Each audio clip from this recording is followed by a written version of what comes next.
Podcast with Masingita Yayina. Podcast with Masingita.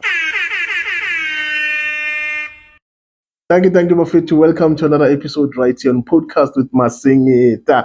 And this is Bafetu, your boy Masingita Yayina. And first, Bafetu, thank you so much for your support. Thank you so much, Bafetu. We're currently on 1,000 plus subscribers, and it's all because of you. Your love, your support, you in making sure that we're up there and people are watching and making sure that we do our best. Thank you so much, guys. And please, I still ask you to make sure that you do continue to subscribe. You do also share the content and also make people aware on what is happening around, podcast with Masingeta. And just to give you guys, heads up, we're still going to speak to people who are doing good as far as business is concerned, and even those who are not doing well, we still have a lot to learn from them as well. So we're still going to focus on the entrepreneurial journey, where we talk about businesses and people that are doing well, and also people that we can learn from as well. Again, the movers and shakers is also coming back. People that are doing great things around the communities, different communities out there. So we should be bringing those episodes back as well. So yeah, guys, without any waste of time, this is your hashtag Unplugged with your boy Masingeta. And first, Bafetu, would like to congratulate all the Saftas nominees and also the winners that walk away with awards this past weekend. So it was the Saftas, which is called the South African Film and Television Awards, which was hosted right here in Galaga Estate in Johannesburg. So it was very nice, guys. The effect that the new kids on the block got nominated, people like your Tembinkosi Mtembu, who walked away with the best, extra male extra in the series of Ishaga Ilembe. It was very, very interesting. And the series itself, it walked away with 12 awards, in total, Ishaga Ilembe. And it's so nice. I mean, it's good news for the film industry. And the fact that the awards, they keep on producing new talent. It's something that is obviously very interesting, and it keeps on basically motivating new kids on the block to say that it is possible, no matter where you're coming from. As long as you put your mind into it, dedicate yourself, and put your focus into it, it is possible. But for two, we're not gonna ignore on what is happening out there, and it's still happening in terms of elections. The biggest question: who's winning, Kamala Harris or Donald Trump? And it's something that we can't ignore. I mean, for the past few weeks, we've been talking about these elections, journeys that is currently happening in the US. I mean, there's a lot of rallies, there's a lot of, preparations from both parties, Kamala and Trump, making sure that obviously they push for victory at the end of the day. So it's quite interesting, and it's one of the biggest elections in the world, because we know what America is obviously famous for in terms of being the power economic country in the world. So they need to make sure that whatever decisions they make in terms of politics, or whoever that is going to make sure that wins the elections, they drive the country to the right direction. So it's going to be all eyes on them. The 5th of November, it's around the corner. It's just a week from now. Next week, Ziakala, whereby people will be showcasing who they really believe in. Whether it's Trump or Harris, between the two, we'll just wait and see as to how it will basically wrap up. Politics around in our country in South Africa. It's been a trend. It's been an awesome weekend, if I can put it in that way.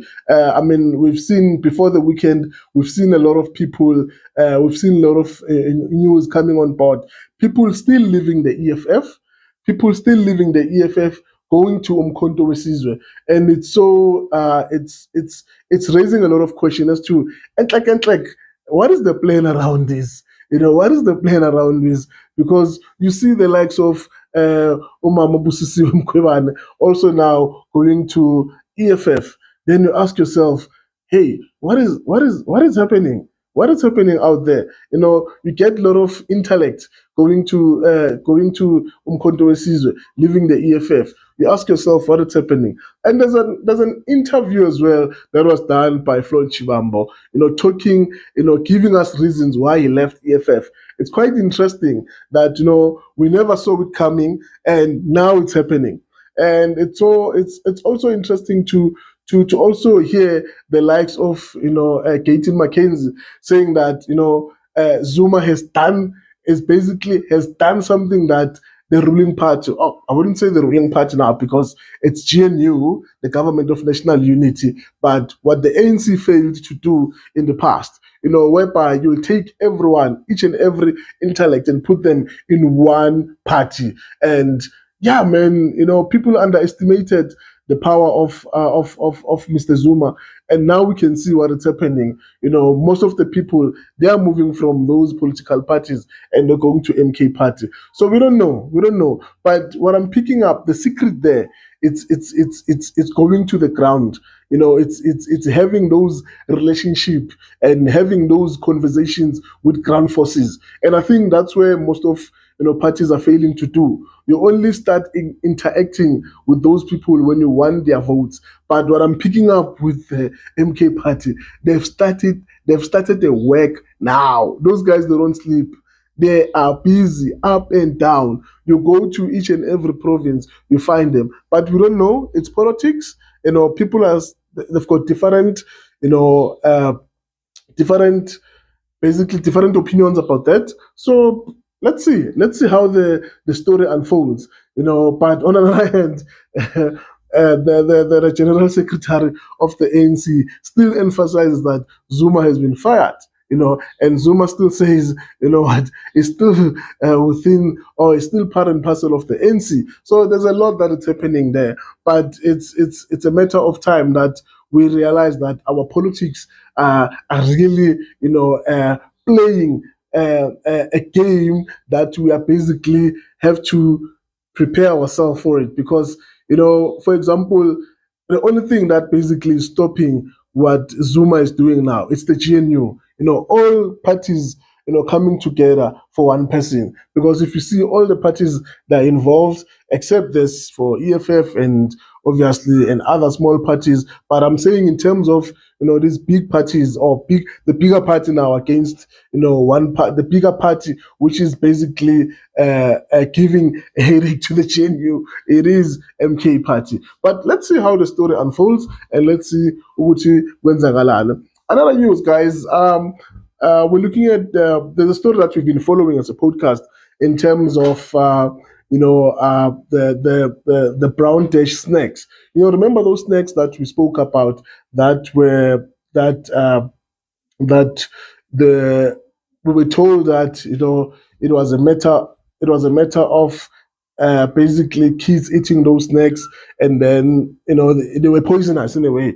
So only to find out there was no such, because those snakes were taken to the laboratory, tests were made, but only to find out there was no poisonous, aspects that could lead up to the death of those kids from Naledi. And basically, it's a certain chemical that has been found that has caused such death. So we still need to understand as to what is that, where is the chemical coming from? Because as much as we see now what is happening, it's scary, because each and every week now we find out there's kids that are basically admitted to the hospital, there's kids that are dying, and we can only obviously be aware of those ones that are get reported on. The ones that are not reported on, we don't know. But there's still a lot that needs to come out there, because there's a lot of things that are happening, as far as that case is concerned. So just to put it out there, according to the research, or according to the investigation that was made, it was not the snacks. So it had nothing to do with the snacks, but there was a certain chemical that was picked up, and which has caused a lot of death. So we don't know whether the chemical is it contagious. Are we still going to pick up a lot of people dying from that, especially the kids from school? We don't know. But we'll wait and see how the story will unfold. And yeah, man, it's a bit tricky, it's a bit hard, because, like I said previously, it has put a lot of strain on those people that are dependent on that type of business. Sports, hey, Zikhalile this weekend, Bafetu. Zikhalile. It was fire blazing. You've seen news flowing around from Saturday. Kaizer Chiefs lost. Sunday Sundowns lost. So in Manchester United lost. So it was hectic. It was hectic. Not a good one for sports. And we always support sports in the channel. However, I was watching another video from one of the guys that also support the channel, showing me, basically, it was an analyst, a different analyst from the specific channel, showing us how the referees are basically screwing the game of football and how it was analyzed. Whew, you know what? It was something else. There were penalties that were denied. There were cards that were basically supposed to be given to certain players, but they were not. So it's raising a lot of questions and a lot of concerns in the football arena, especially here in South Africa. Because there are certain things that are happening, and people are worried and people are concerned about the referees in this country as far as football is concerned. So we don't know. We don't know. But maybe one of these days we will also invite one of the guys, who are good at sports and who are good in this game of football, and basically try to share the news with us and also give us more information as to whether is it the issue with referees, or is it the issue with the sports itself, or what is basically happening. Because people are not happy out there. Yes, big teams are losing, but some of the teams are winning. We know that Pirates won. But yeah, but I think the whole point, guys, is we just need to understand basically what is happening, because some of the people out there, they feel that the referees in this season, something is not right. So we just need to basically find the experts who will come and show us the direction. Because guys, you need to show us the direction as to what is it that we need to do, or where to from here. Buffett, I know we're talking about trending news, but I just wanted to share this weekend. It was a nice weekend for me. I went to Durban, Buffet too. It was dope. It was awesome. But one thing that I found in Durban, guys, people there, guys, abantu base-Durban, Buffet eThekwini, eGagasini, those people, they are so welcoming.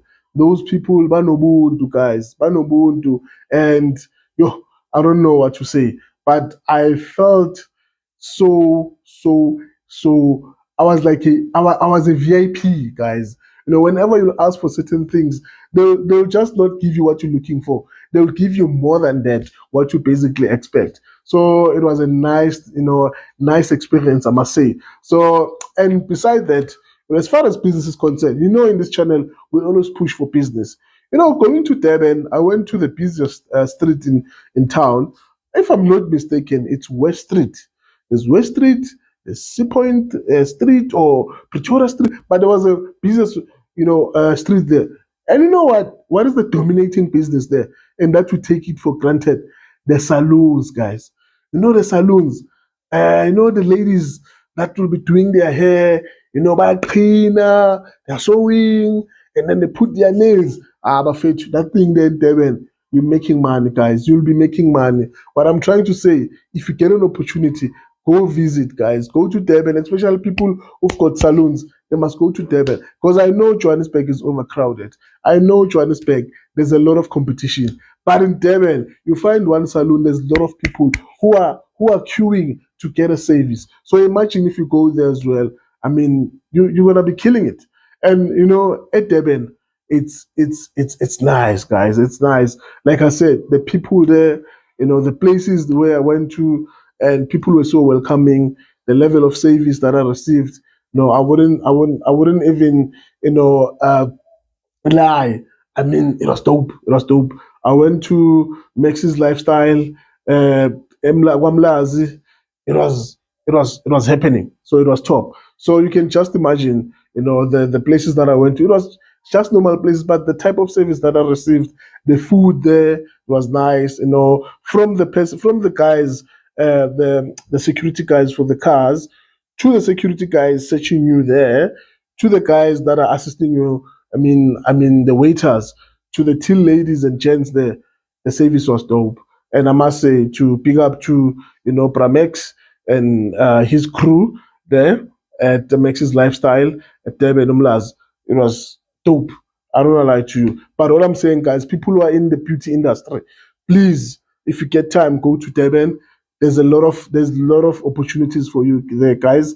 I've seen few saloons, it was packed. So I'm definitely sure that definitely there is an opportunity there. But yeah, man, there's a lot that we can cover, with the Durban city. So we'll need an episode basically, because there's a lot that I want to share with you guys as far as business is concerned. When I went there just to chill and relax my mind. But what I picked up there, it's something worth sharing to you guys. But yeah, guys, without any waste of time, firstly, thank you so much again for watching us. And let's do this again, same time, same place, right here on the number one podcast with Masingita. Now remember to subscribe, to share, and also tell your friends about us, that this is your dope podcast with Masingita. Dango bafethu, azishe, dango.